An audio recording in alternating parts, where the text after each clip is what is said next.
They laughed at her dress until the Apache touched its hem and said, "Beautiful."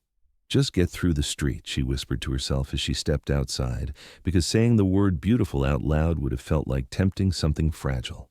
The dress moved softly against her legs, pale blue and carefully mended, stitched more with patience than skill, and she felt its familiarity steady her breathing the way it always had when she needed reminding that she still belonged to herself.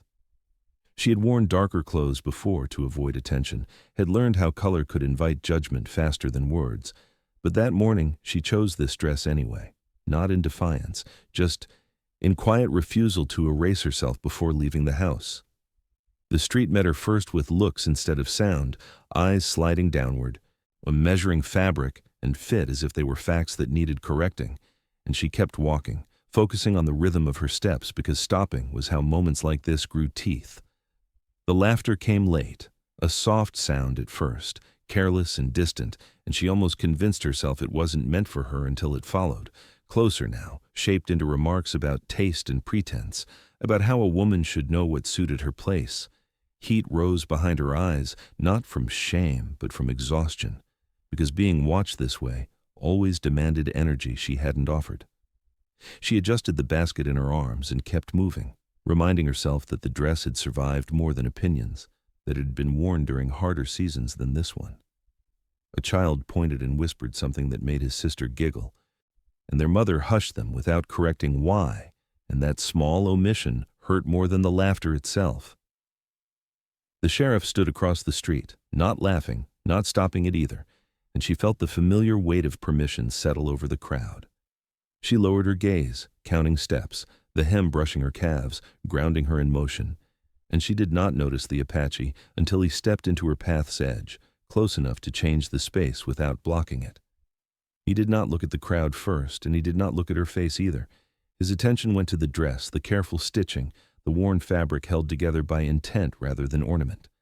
His hand hovered, then rested briefly at the hem, respectful, precise, as if acknowledging work that deserved to be seen, and the laughter faltered without understanding why. He lifted his eyes to hers and spoke one word, not loudly, not gently, simply true, and in that word the street lost its voice. Beautiful. The word did not echo, it settled, and the street reacted the way it did when something unexpected refused to argue back, by falling quiet in pieces rather than all at once. A man near the saloon let out a short breath he hadn't meant to make. Another shifted his feet as if the boards had moved beneath him, and the laughter that had felt so confident moments earlier broke apart into small, embarrassed sounds that no longer knew where to go. The woman stood still, not because she had frozen, but because moving felt unnecessary now, and she became acutely aware of the dress again, not as an invitation for judgment, but as something held, acknowledged, and left intact. The Apache's hand withdrew as calmly as it had arrived, leaving no claim behind, and he stepped back half a pace, returning the space to her without ceremony.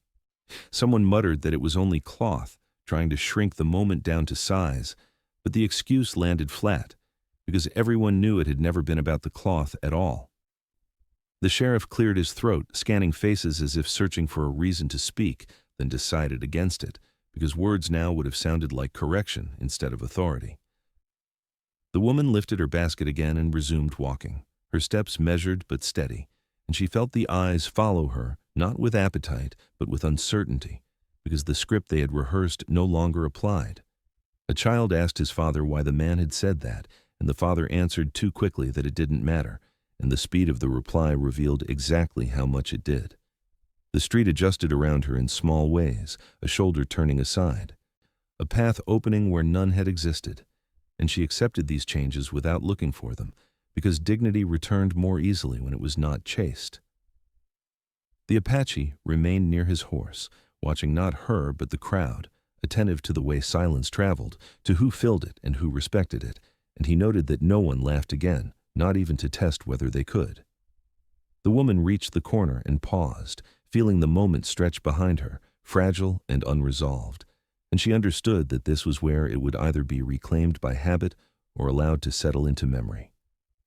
She chose not to look back, trusting the quiet to hold without her supervision, and continued on, the dress moving softly with her stride, unchanged, unhidden, and newly hers in a way it had not been before. He had noticed the dress long before the laughter did, the way careful hands had worked against time to keep it whole, and he watched now as the town recalibrated itself around a truth it had not expected to hear spoken so plainly. The Apache did not follow her immediately. He stayed where he was, letting the quiet test itself, because moments like this revealed who needed an excuse to return to habit and who could live without one. He watched faces instead of backs, saw a few men glance at each other with the unease of having lost a shared script, and noticed how quickly cruelty looked foolish when it stood alone. The sheriff's eyes flicked toward him and then away, measuring the cost of saying something against the risk of letting the silence speak, and the decision to remain quiet felt heavier than any order. The Apache shifted his weight and rested a hand on the saddle horn, grounding himself in stillness, because stillness kept the moment from turning theatrical. When the woman reached the corner and paused, he read it not as hesitation but as choice, and that mattered, because dignity asked to be allowed forward, not pushed. He stepped after her then, not closing the distance but keeping it respectful, watching the way the street opened just enough to let her pass without commentary. The smallest correction with the largest effect. A man near the water barrel cleared his throat as if to offer something, and then stopped, realizing that offering would turn attention back where it did not belong. And the Apache noted that restraint, too, could be learned. The woman's pace did not change, but her shoulders settled. Hirayo and the Apache saw the tension release in increments, the way it did when a person no longer needed to anticipate harm. He kept his eyes on the street ahead of her, scanning for the subtle signals that often followed interrupted mockery, the testing laugh, the careless word meant to see if permission had truly been revoked, and found none. Instead, he heard the ordinary sounds return, boots on boards, a door opening, a wagon creaking past, and those sounds felt earned rather than resumed. When they reached the quieter stretch of road, he slowed and stopped, allowing her to move beyond the circle of attention entirely, because protection that lingered too long could become another form of claim. He watched her go without marking the distance, understanding that the work had not been to accompany her, but to make accompaniment unnecessary. As the street settled behind them, the Apache turned back toward his horse, satisfied not by outcome but by alignment, because the moment had corrected itself without being replaced, and that was how he knew it would last. Beauty had always been something the town believed it could vote on, decided by numbers and noise, reinforced by who laughed first and who laughed loudest, and the woman had learned to live under those quiet rulings without naming them. As she walked now, she felt the absence of that pressure more clearly than its presence had ever been felt, because nothing had rushed in to replace it, no applause, no explanation, just a recalibration that left people uncertain of their footing. She heard a woman behind her whisper that the dress had been well kept, that the stitching was careful, and the comment surprised both of them, because it was the first time anyone had spoken about it without measuring status or permission. Another voice added that blue suited her, softly enough not to invite reaction, and the sound of it carried a different weight than mockery, because it did not ask for agreement. The sheriff watched the exchange from across the street, recognizing the shift too late to claim it, and he turned away, understanding that authority had not decided this moment and therefore could not manage it. The Apache listened without turning, aware that beauty had already been named and did not need defending, and he kept his distance so the correction would belong to the street rather than to him. The woman felt a strange steadiness as the words reached her back, not because they validated her, but because they no longer threatened her, and she continued on, letting them pass without gathering them up. She understood then that beauty had not changed in the telling, only who was allowed to speak it, and that permission, once widened, altered the shape of everything that followed. The child looked at her dress again, not with laughter now, but curiosity, and asked his mother why it mattered what people wore, and the question lingered in the air unanswered because it had not been taught how to be dismissed yet. The woman reached the edge of the block and paused briefly, resting a hand against the post, and in that pause she felt the final decision settle, not announced, not enforced, simply accepted, and she knew the moment would not be reclaimed by habit easily. Behind her, the street resumed its quieter rhythm, altered but intact, and the Apache shifted his stance near the hitching rail, satisfied that the town had done what it needed to do without being told. As she turned toward the narrower road that led home, the woman carried with her the understanding that beauty, once spoken truthfully, did not belong to the crowd that first denied it, but to the person who had always worn it without asking. The moment replayed itself in her mind as she walked, not because she needed to examine it, but because her body was still learning how to carry something unthreatened through a familiar space. The touch at the hem had been brief, deliberate, nothing taken and nothing claimed, and that restraint was what gave it weight, because it named the dress as something complete rather than something in need of correction. She realized how rarely hands approached her without intention to move, judge, or fix, and how strange it felt to have one pause simply to acknowledge. Behind her, the street tested itself once more with a stray chuckle that died almost immediately, unsupported, and she smiled faintly without turning, recognizing the sound as habit losing its footing. The Apache remained where he had stopped, not following, not retreating, or letting the town hold the adjustment without leaning on him, because moments like this failed when they were supervised too closely. The sheriff spoke quietly to a deputy, words lost in the ordinary noise that had returned, and the woman sensed that whatever authority had been exercised here had already slipped past the places it could be controlled. She adjusted the basket against her hip and continued, the fabric moving with her stride, familiar again, and she thought of the hours spent repairing it, of choosing thread that matched not color but strength, and how those small choices had carried her farther than anyone watching ever knew. A neighbor passed her on the path and nodded without pause, the gesture so ordinary it nearly brought tears to her eyes, because ordinariness had been the thing denied most often. But she let the feeling pass without naming it, understanding that naming sometimes froze what needed to move.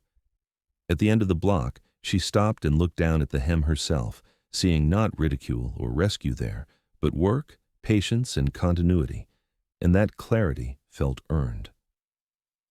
The Apache mounted his horse behind her, the sound of leather and movement unremarkable, and she did not turn, trusting that the space he had made would hold. As she stepped onto the narrower road leading home, the town continued on without her, and the moment settled into memory without embellishment, held in place by the quiet understanding that what had been acknowledged did not need to be repeated, and that a hand placed with care could correct more than 100 voices ever could. The word stayed with her longer than the touch, not because it was louder, but because it had been placed where it could not be argued with, and as she walked, she felt it settle into her like a steady pulse.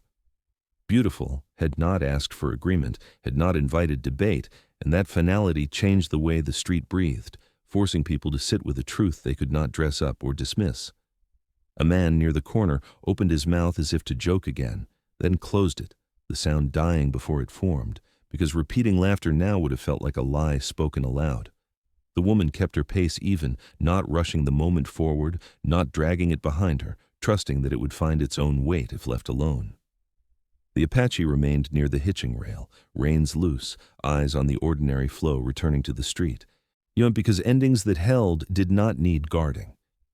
The sheriff crossed to the other side, choosing distance over involvement, and that choice spoke plainly about what authority could no longer manage. Someone commented quietly that the dress had been worn well, another added that it looked clean and cared for, and the small acknowledgments traveled without gathering into a chorus because no one wanted to turn the word into something smaller by repeating it too loudly. The woman felt the strange comfort of not being watched, of moving through space without anticipation, and she realized how rarely she had been allowed that simplicity. She adjusted the basket and turned down the narrower road toward home, the street behind her already resuming its rhythm, altered just enough to remember.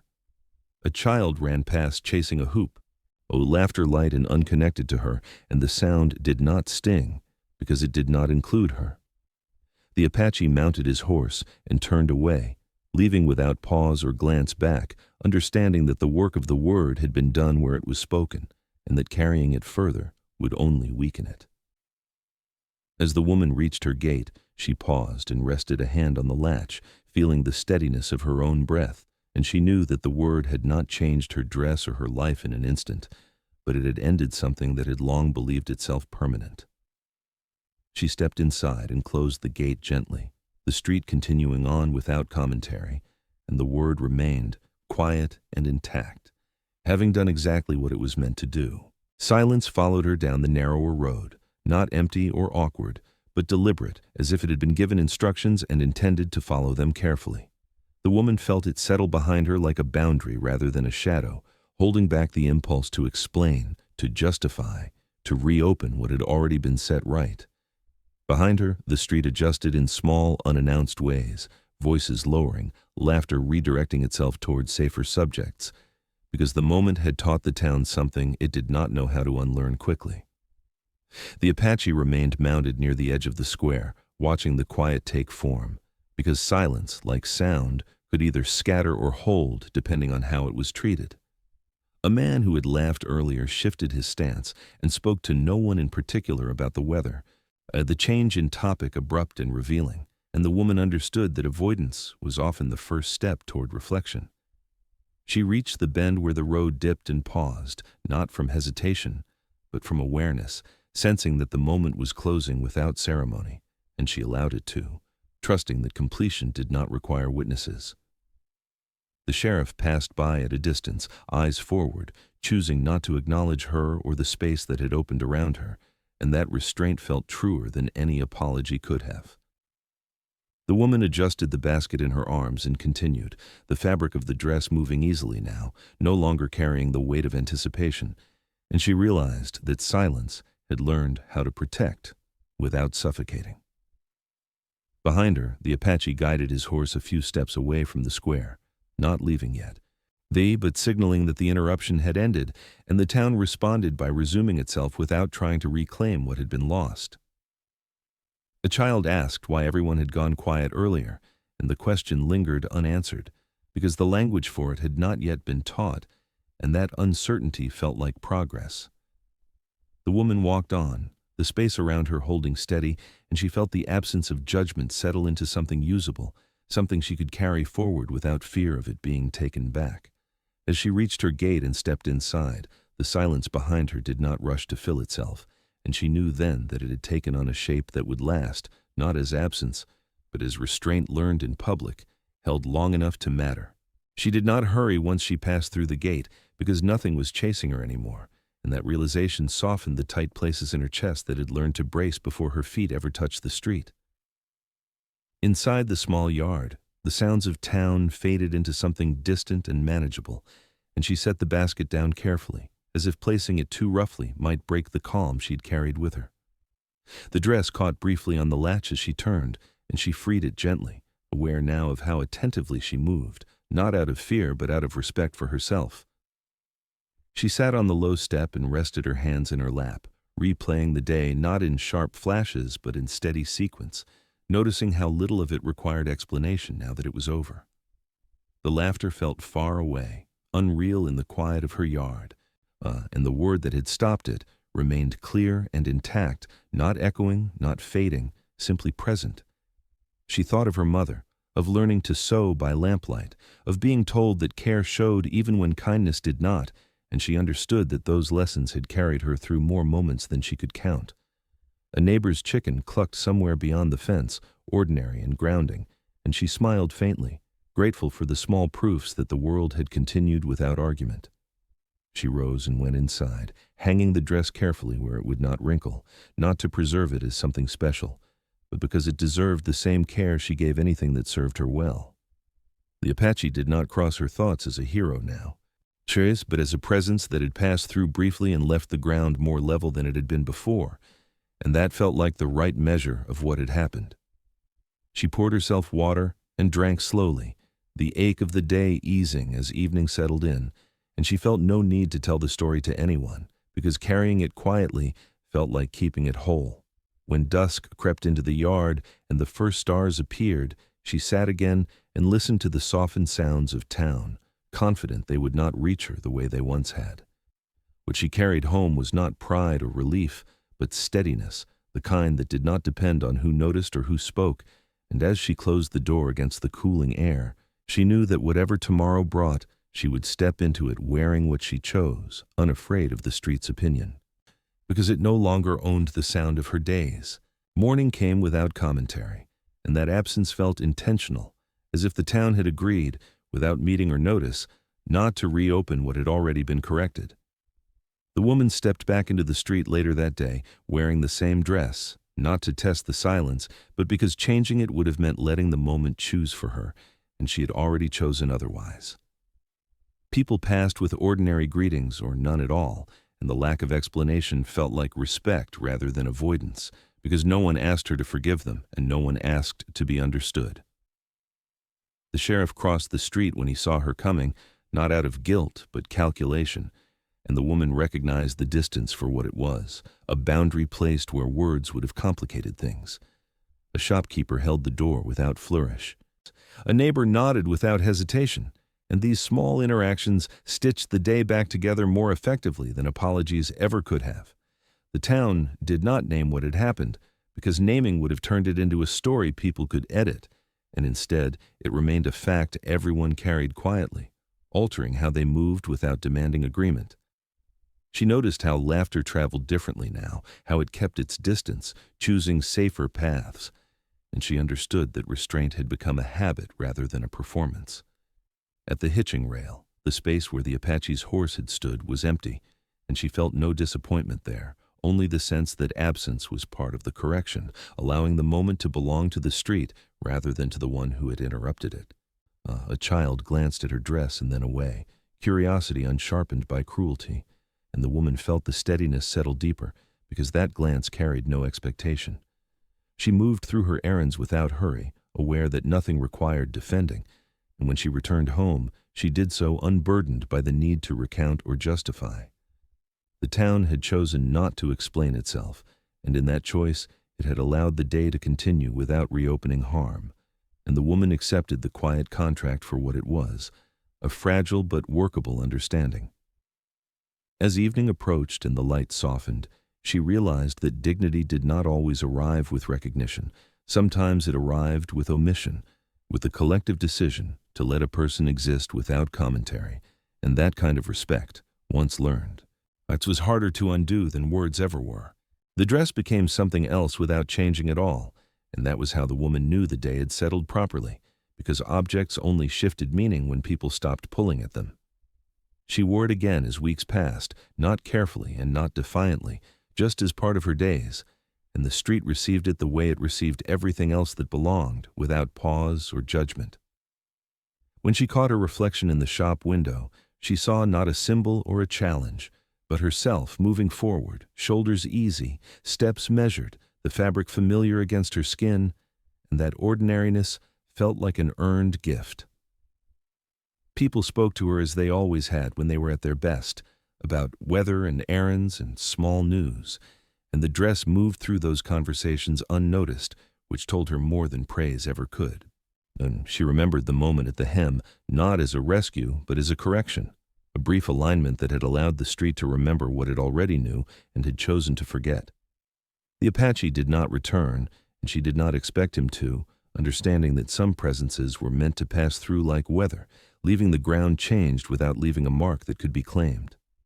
The sheriff's smile never appeared again in that particular way, and the absence of it felt like progress measured honestly, without needing confirmation.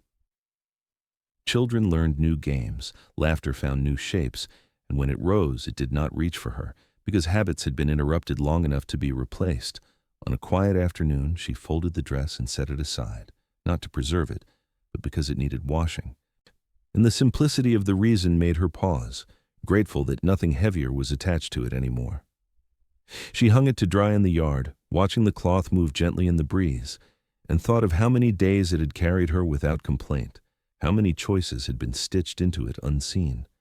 When she wore it again, it felt lighter, not because it had changed, but because the weight it once carried had been set down where it belonged. As she stepped into the street once more, the town did not notice, and in that lack of notice she found the truest ending, because the dress was no longer something remembered for what had been said about it, but for the life lived in it afterward, and that was how she knew the moment would last, not as a story retold, but as a quiet adjustment that allowed a woman to remain exactly as she was, unremarked and unafraid. They laughed because the dress gave them permission. Silence followed because that permission was taken away. Nothing was argued. Nothing was explained. One word was enough to remind a street what respect looked like when it was not being performed. The dress did not change.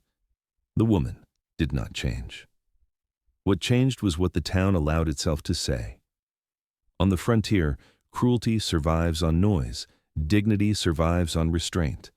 And sometimes, redemption arrives not with force or fury, but with a single word spoken carefully, and then left to stand on its own.